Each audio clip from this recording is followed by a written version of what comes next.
दोस्तों हम इस वीडियो में बात करेंगे वेरिकोज वेंस की। अब वीनों के वेरिकोज वेंस आर बेसिकली और टॉर्चुअस डायलेटेड वेंस क्या कॉज होते हैं। अगर तो प्राइमरीली देखा जाता है जो वेरिकोज वेंस का कॉज है दैट इज़ इडियोपैथिक। लेकिन अगर हम सेकेंडरी कॉजेज़ की बात करें तो सेकेंडरी कॉजेज़ में आ जाते हैं हमारे पास pelvic masses due to any tumour, या in case of females due to fibroids. क्योंकि हमें पता है कि जो वेरिकोज वेंस होती हैं तो ज़्यादातर लोअर लिम्स के लेवल पे ही हमको मिलती हैं। Pregnancy, deep venous thrombosis after any pelvic surgery और lower limb radiations. Klippel Trenaunay syndrome, ये बस नाम का रखना है। This is basically a very rare congenital syndrome जिसमें कुछ वेसल्स की या कुछ कनेक्टिव टिश्यूज़ की प्रॉपर्ली डेवलपमेंट नहीं हो पाती। And multiple artery venous fistula.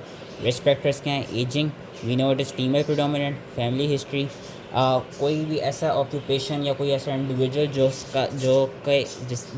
जिसमें प्रोलॉन्ग स्टैंडिंग रिक्वायर्ड हो या काफ़ी इरेक्ट स्टांस यानी स्ट्रेट खड़ा होता है। फॉर एग्जांपल सोल्जर्स की अगर हम बात करें तो उनका इरेक्ट सा स्टांस होता है, तो इन इंडिविजुअल्स में भी देयर इज़ अ चांस कि उनमें there is a risk factor for developing varicose veins. And due to any defective connective tissue या defective smooth muscle in a vein wall, these are all the risk factors. Signs and symptoms क्या आते हैं? सबसे पहले symptoms की अगर बात करें तो एकिंग लेग्स मिलते हैं at the end of the day या after prolong standing. Ankle swelling मिल सकती है, ankle itching and bleeding. Superficial thrombophlebitis, lipodermatosclerosis जो कि कैरेक्टरिस्टिकली वेरिकोज वेन्स में देखा जाता है कि there is basically hardening of the subcutaneous fat in the lower limbs and क्या कहते हैं एक्जिमा एंड अल्सरेशन। तो ये इन चेंजेस हमको मिलती हैं। साइंस की अगर हम बात करें तो साइंस में हमको यही है कि tortuous dilated veins मिलती हैं in the subcutaneous tissue which are indicative of varicose veins. Tortuous dilated veins will be seen developing in the tributaries of the greater and lesser saphenous veins, क्योंकि most commonly यही veins और इन्हीं की connection affect होते हैं। If the वेरिकोसिटीज़ यानी अगर तो वही हमको जो टॉर्चुअस डायलेटेड सी ट्विस्टेड सी वेन्स हैं अगर तो उनको थाई के लेवल पे नजर आ रही हैं, सो दैट बेसिकली इंडिकेट्स के जो लॉन्ग सेफिनस वेन है उसकी कोई इनकॉम्पिटेंस हुई है।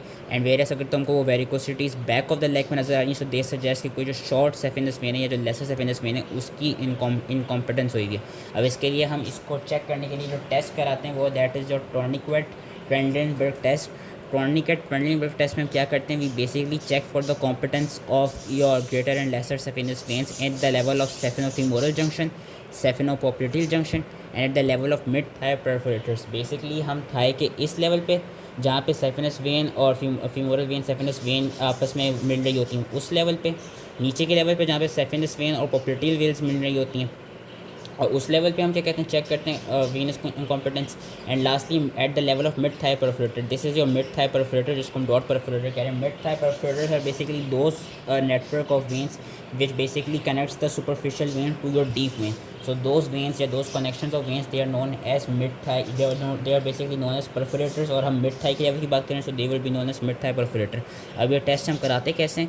सबसे पहले पेशेंट को लेटाएंगे, उसका लेग एलिवेट करेंगे। जैसे ही उसका लेग एलिवेट करेंगे हमने उसकी बेसिकली वेन्स को एम्प्टी करना है और वेन्स को एम्प्टी करने के बाद हमने टॉर्निक्वेट यानी वो जो हम टॉर्निक्वेट लगाते हैं ब्लड प्रेशर लेने से पहले हमने टॉर्निक्वेट अप्लाई करना है। सबसे पहले high in the thigh and then हमने अप्लाई करना है just above the level of knee and then below the knee.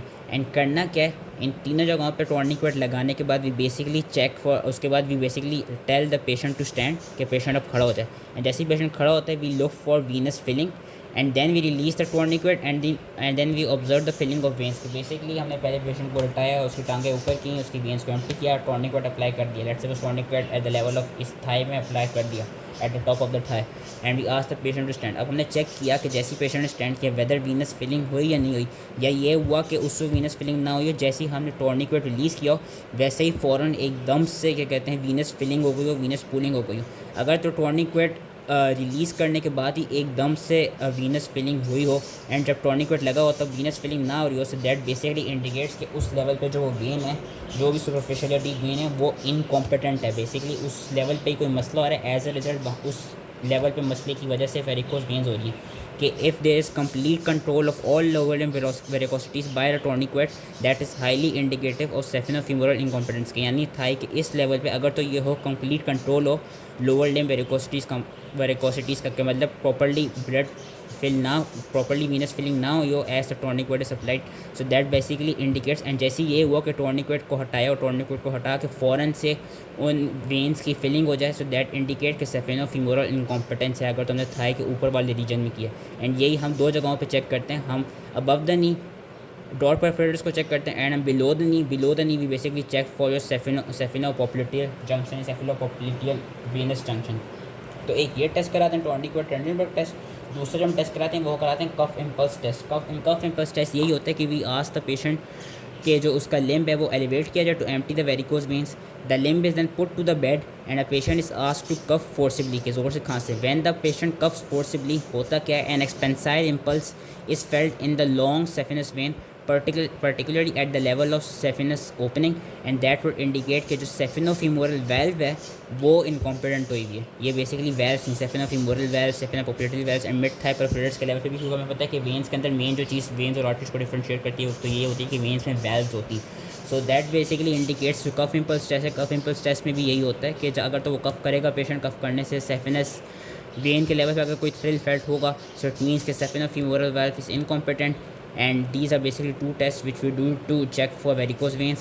Saphina varix is basically a large varicosity in the level of groin, often at the level of anterolateral या often due to anterolateral thigh vein की क्या कहते हैं incompetence की वजह से। Investigation हम क्या क्या कराते हैं, इन 4 इन्वेस्टिगेशन के नाम याद रख लें। वी डू डॉपलर प्रोब, जिसमें hand held Doppler is use. In a Doppler probe we basically check के किस तरह का सिग्नल है। अगर तो यूनिफेजिक सिग्नल है, सो दैट इंडिकेट्स को जो blood flow that is in one direction and जो वेल्व्स हैं वो कॉम्पिटेंट हैं। अगर तो बाईफेजिक सिग्नल है तो इंडिकेट्स के जो ब्लड की फ़्लो है वो बहुत फॉरवर्ड भी एंड रिवर्स फ्लो भी हो रही है, कि बैक फ्लो हो रहा है। वेल्व्स इनकॉम्पिटेंट है। हमें पता है वेल्व्स कम ये होता है कि वो बैक फ्लो को प्रिवेंट करती है, लेकिन यहाँ पर हमको अगर बाईफेजिक सिग्नल मिल रहा है डॉपलर प्रोब के थ्रू, सो दैट मीन्स कि there are incompetent valves which are diagnosing varicose veins. We do duplex ultrasound which confirms the site of incompetence, which is investigation of choice, क्योंकि ये basically बता दी थी कि किस level पे valve जो है वो इनकॉम्पिटेंट हुई हुई।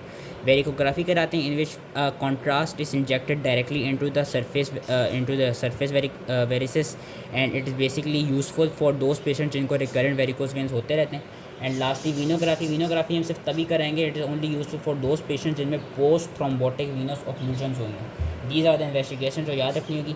अब मैनेजमेंट क्या होती है, सबसे पहले मैनेजमेंट की इंडिकेशंस क्या हैं कि there are recurrent episodes of haemorrhage, development of skin changes like your lipodermatosclerosis and ulcerations, development of ankle flares and venous threads, and yeah, due to cosmetic reasons. Tele management is compression stocking. Compression stocking वैसे याद रख लेंगे कि we either give class 2 stocking in those individuals जिनको post thrombotic damage की वजह से varicose veins हो रही हैं, उनमें हम क्लास 2 स्टॉकिंग यूज़ करते हैं। या अगर कोई वो जिसको सिर्फ सिंपल सी स्लाइट सी माइल्ड सी वेरिकोज वेन्स हो, उसमें हम क्लास 1 स्टॉकिंग्स यूज़ करते हैं। बेसिकली कंप्रेशन स्टॉकिंग्स होती हैं, आपने देखा होगा कुछ स्पोर्ट्स के इंडिविजुअल्स भी इनको यूज़ करते हैं, तो हम कंप्रेशन स्टॉकिंग्स यूज़ करते हैं। उसके अलावा we go for injection sclerotherapy. In injection sclerotherapy we basically detergent is injected या स्क्लेरोजिंग एजेंट, जिसमें हम यूज़ करते हैं sodium tetradecyl sulphate. Sodium tetradecyl sulphate is injected directly into your superficial veins and it destroys the lipid membranes of the endothelial cells which causes them to shed. As a result जब वो shed करेंगे it will lead to thrombosis, then fibrosis and then ऑब्लिट्रेशन of those membranes of endothelial cells. Injection sclerotherapy कराते कब, बस याद रखने कि it is use for minor varicosities and for recurrences specially at the level of calf and lower leg. तो हम करेंगे injection sclerotherapy. MCQ के लिए याद रखना है we use the agent sodium tetradecyl sulphate. And lastly जो अल्ट्रासाउंड गाइडेड फोम स्क्लेरोथेरेपी है, उसमें basically a needle is inserted into a vein and then हम अल्ट्रासाउंड गाइडेंस के थ्रू हम वो वेरिकोज वेन्स को ट्रीट करते हैं। यहाँ पे जो हम स्क्लेरोजिंग एजेंट यूज़ करेंगे that is made into a foam, हम यूज़ करते हैं पॉलीडोकानोल। एंड इसमें भी वही चीज़ करा रहे हैं जो इंजेक्शन स्क्लेरोथेरेपी में कर रहे थे, बस यहाँ पे डिफरेंस ये है कि हम अल्ट्रासाउंड गाइडेड कर रहे हैं। जो स्क्लेरोजिंग एजेंट है वो चेंज हो गया, यहाँ पे पॉलीडोकानोल यूज़ हो रहा है and it is used for क्या कहते हैं to treat the varicose veins at the level of greater and lesser saphenous veins. तो जिस चीज़ के लिए डील किया, जिस चीज़ के लिए यूज़ हो रही है वो मैनेजमेंट थेरेपी, वो हमें पता होनी चाहिए। सिर्फ नाम याद रखने मैनेजमेंट थेरेपीज़ के, क्या क्या कॉम्प्लिकेशंस हो सकती हैं, cutaneous ulcerations, deep venous thrombosis, severe headaches and recurrents. Surgical treatment पे लास्ट में हम आ जाते हैं। सर्जिकल ट्रीटमेंट में हमारे पास तीन आती हैं, ligation and stripping, radio frequency ablation, endovenous laser ablation. Ligation and stripping में हमारे पास 2 आती हैं, saphenofemoral junction ligation and greater saphenous stripping. And lastly और saphenopopliteal junction ligation and lesser saphenous stripping. अगर इनका पूरा प्रोसेस नहीं याद होता तो कोई बात नहीं, मेन जो चीज़ है वो हमने इन ट्रीटमेंट के नाम याद रखने हैं। Radio frequency ablation, endovenous laser ablation तो इसलिए याद हो जाएगा। लाइगेशन एंड स्ट्रिपिंग में अलग से ये 2 याद रखने, कि सबसे पहले saphenofemoral junction ligation and greater saphenous stripping. यहाँ पे हम क्या करा रहे हैं, यहाँ पे उन्होंने पिक्चर भी दिखाई है। बेसिकली हम 2 इंसिजन्स दे रहे हैं। पहला हम इंसिजन देंगे यहाँ पे at the level of groin centre 2.5 centimetre below and lateral to pubic tubercle. At the level of groin हम एक इंसिजन देंगे, और हम जो दूसरा इंसिजन देंगे वो हम देते हैं at the medial side of नी। अब होता क्या है, जब हमने इंसिजन दे दिया, इंसिजन देने से हम आइडेंटिफाई कर देंगे अपनी ग्रेटर सेफिनस वेन को, एंड उसको ट्रेस करेंगे कि वो कहाँ तक जा रही है या वो कहाँ पर टर्मिनेट कर रही है हमारी ग्रेटर सेफिनस वेन। जब हम उसको ट्रेस कर लेंगे कि हमारी ग्रेटर सेफिनस वेन कहाँ है और कहाँ तक जा रही है, फिर हम क्या करेंगे, उस ग्रेटर सेफिनस वेन को we would clamp it, then we would cut the vein and we would stitch from both ends, and this process is known as ligation. कि एट द सेफिनो-फीमोरल जंक्शन हमने क्या की, हमने की ligation. When को ढूंढ लिया, वेन को ट्रेस कर लिया, क्लैम्प किया, कट किया एंड स्टिच कर दिया। मेनली एट द योर क्या कहते हैं सेफिनो-फीमोरल जंक्शन पे, यहाँ पे वो कर दिया, स्टिच भी कर दिया, क्लैम्प भी कर दिया। इस प्रोसेस को कहा गया लाइगेशन। दूसरा प्रोसेस क्या है, दूसरा प्रोसेस है स्ट्रिपिंग। स्ट्रिपिंग किस तरह करते हैं, a wire would be placed या a wire would be passed through the vein, and होगा क्या, इवेंचुअली हम उस वायर को एंड उस वेन को, उस ग्रेटर सेफिनस वेन को we would pull out, we would या basically we would remove the wire and remove the greater saphenous vein through your incision at the knee, through this level. कि यहाँ पे जब हमने ligate कर दिया दोनों साइड्स पे, फिर यहाँ से हमने वायर डाला, वायर डालने के बाद क्या किया, वायर को इस वेन के साथ रिमूव कर दिया, एंड जो ये वाला प्रोसेस है this is known as stripping. जो स्मॉल वेरिकोसिटीज़ हैं यानी जो स्मॉल ट्रिब्यूटरीज हैं, they are remove by tiny stab incisions. तो ये बेसिकली प्रोसेस होता है लाइगेशन का एंड स्ट्रिपिंग का, कि पहले आपने क्लैम्प और कट करके लाइगेट किया उस वेन को, एंड देन आपने वायर प्लेस करके वायर के साथ ही रिमूव कर दिया, जिस नोन एज स्ट्रिपिंग। तो this comes under ligation and stripping. Again process नहीं याद होता, नाम याद रख लेना। दूसरा उन्होंने ये वाला उन्होंने बताया हुआ था सेफिनो-फीमोरल जंक्शन पे, जिसकी उन्होंने फिगर दी है। दूसरे की फिगर नहीं दी है, पर दूसरा उन्होंने बताया हुआ है सेफिनो-पोप्लिटल जंक्शन पे। एंड सेफिनो-पोप्लिटल जंक्शन पे हम बेसिकली किस वेन को स्ट्रिप कर रहे होते हैं, हम लेसर सेफिनस वेन को स्ट्रिप कर रहे होते हैं। वही चीज़ होती है, बस यहाँ पे जो इंसिजन की साइड है वो बदल जाती है। कि जो 2 इंसिजन है, पहला इंसिजन दिया जाएगा ट्रांसवर्स स्किन इंसिजन दिया जाएगा at the level of popliteal fossa just below the termination of vein. अब हाउ डू वी नो कि where does the lesser saphenous vein terminate, हमने प्री ऑपरेटिवली, हमने बिफोर द ऑपरेशन उस point of termination को localise कर लिया होगा through your ultrasound. तो पहला इंसिजन हमने यहाँ पे देना है जहाँ पे वो वेन टर्मिनेट कर रही है, एंड दूसरा इंसिजन हमने देना है एंकल के लेवल पे। यही करना है, वेन को ढूंढा, ट्रेस किया सेफिनो-पोप्लिटल जंक्शन तक, क्लैम्प किया, लाइगेट कर दिया, लाइगेट करने के बाद वायर को पास किया एंकल के लेवल से एंड रिमूव कर दिया लेसर सेफिनस वेन को, एंड जो उसकी स्मॉल ट्रिब्यूटरीज थी उनको रिमूव कर दिया टाइनी स्टैब इंसिजन्स के थ्रू। कॉम्प्लिकेशंस क्या क्या हो सकती हैं, सबसे कॉमनली रिकरेंस, उसके अलावा bruising and sensory nerve injury, numbness and tingling, wound infection, hemorrhage and deep venous thrombosis. These are the complications of your ligation and stripping. So that was all related to the varicose veins. I hope you use this and thank you.